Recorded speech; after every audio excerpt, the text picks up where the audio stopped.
All right, so are you ready for a deep dive into a book that's, well, it's seriously messed up, but like in the best way possible? Oh, yeah. We're talking about A Serial Killer's Guide to Marriage by Asia Mackay. And I'm already hooked. I'm only working with excerpts here. Oh, wow. Yeah. Yeah, the excerpts are just a taste, but they're so well written.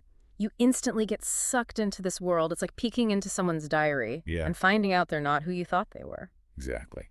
So we meet Hayes, and she seems like your typical, suburban wife and mom, plague-reaps, Yeah. struggling with her art, the usual. But then, bam, you Yeah. get hit with her inner monologue. It's that contrast that makes it so fascinating. On the surface, she's baking cookies and making small talk, but inside, she's sharp, cynical, and honestly kind of hilarious in a dark way. Yeah, she's got this line about how faking it in the kitchen is commendable, but faking it in the bedroom is a no-go. Hmm. And it perfectly sums up how she sees this whole domestic life, like she's playing a role, but not always convincingly. Right.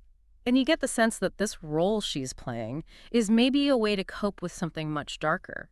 The excerpts drop hints about a past filled with trauma and violence. It's like these little cracks are appearing in this carefully constructed facade. Hmm.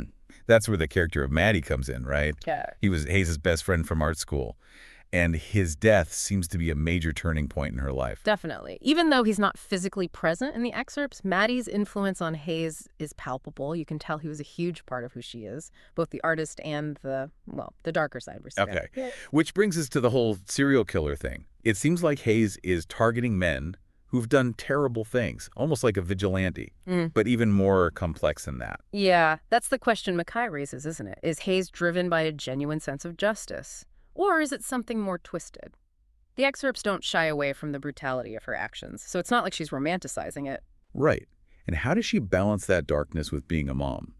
The excerpts show she's incredibly loving and protective of her daughter, PB. How do those two sides of her even coexist? That's one of the big mysteries, and it's what makes Hayes such a compelling character. She's a walking contradiction, and you can't help but want to understand her better. And then you have Fox, her husband. He seems so supportive on the surface, but But there are definitely red flags. yeah. That part where he takes her hunting is super creepy. Hunting what, exactly? It makes you wonder if he's somehow involved in her dark side. Oh, yeah, that hunting scene. It's definitely one of those details that just sticks with you. It makes you question everything about their relationship. Like, are they partners in crime? Or is there something else going on? Yeah, and the way Mackay describes Fox is so interesting. He's this successful businessman, Yeah. all put together on the outside. But you get the sense that there's something darker, lurking beneath the surface. Absolutely. There's a line where Hayes describes him as a rule-abiding, cold-blooded killer, which is such a chilling paradox. It makes you wonder if she's attracted to his darkness or if she sees it as a threat. Their whole marriage feels like this ticking time bomb. They have all these secrets, these unspoken truths, and you can feel the tension building. Yeah, it's like they're both playing a role, not just for the outside world, but for each other. And the excerpts hint that this facade might be starting to crumble. Especially for Hayes, she's getting more and more disillusioned with this suburban life, like she's trapped in a gilded cage. Right, and that ties back to her artistic struggles. She's blocked, unable to create. And it's almost as if the killings are a way to channel that creative energy, but in a very destructive way. Oh, that's a really interesting point. It's like she's found this twisted outlet for her frustration and anger. But how long can she sustain that?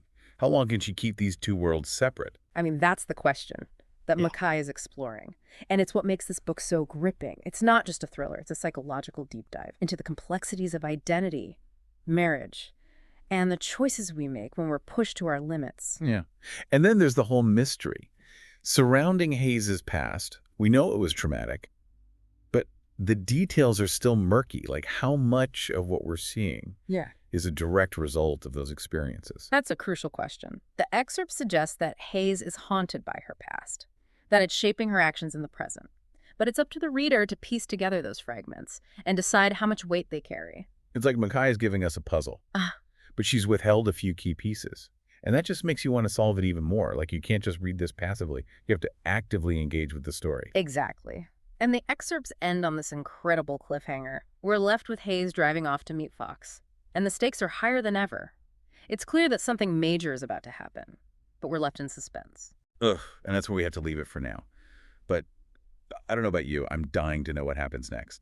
The way Mackay weaves together suspense Psychological insight and those little glimpses of dark humor is just brilliant. I agree. She creates this world that's both familiar and unsettling, and you can't help but get drawn into Hayes' story, even if you're a little terrified of what you might find. Yeah, it's like she's taken this classic thriller setup, the seemingly perfect life hiding a dark secret, and turned it on its head. You're not just rooting for the mystery to be solved, you're genuinely invested in what happens to Hayes, even though you know she's done terrible things. Right, and that's the mark of a truly talented writer. Mackay manages to make you empathize with a character who is, by all accounts, a monster. But she also doesn't let Hayes off the hook. She shows the consequences of her actions, the toll it takes on her relationships, and her own psyche. It's like she's holding up a mirror to society, asking us to confront our own fascination with darkness. And the ways in which we judge and categorize women. Exactly. Hayes is this complex, flawed character who defies easy categorization. She's a wife, a mother, an artist, and a killer. And Mackay doesn't shy away from exploring the contradictions inherent in those roles. Yeah, and what about the ending of the excerpts? We're left with so many unanswered questions. Hayes is driving off to meet Fox, and it feels like anything could happen. Is he going to help her cover up her latest kill, or is he going to turn on her? It's a masterclass in suspense. Mackay doesn't give us any easy answers. She leaves us hanging, forcing us to confront the uncertainty and ambiguity that permeates Hayes' world. Which I have to say Yeah. is incredibly frustrating, but also incredibly effective. It makes you want to dive into the full book immediately to find out what happens next. And that's ultimately the goal of these excerpts, isn't it? To pique our curiosity, to make us crave the full story. And based on these glimpses, I'd say Mackay has achieved that. And then some. So to wrap this up, if you're looking for a book that's going to challenge your assumptions, keep you on the edge of your seat, and leave you thinking long after you've finished reading, then A Serial Killer's Guide to Marriage is definitely worth checking out. Just be prepared for a wild ride. Maybe don't read it right before bed. Good advice. All right, that's it for our deep dive into this twisted and fascinating book. We hope you enjoyed the conversation, and as always, happy reading.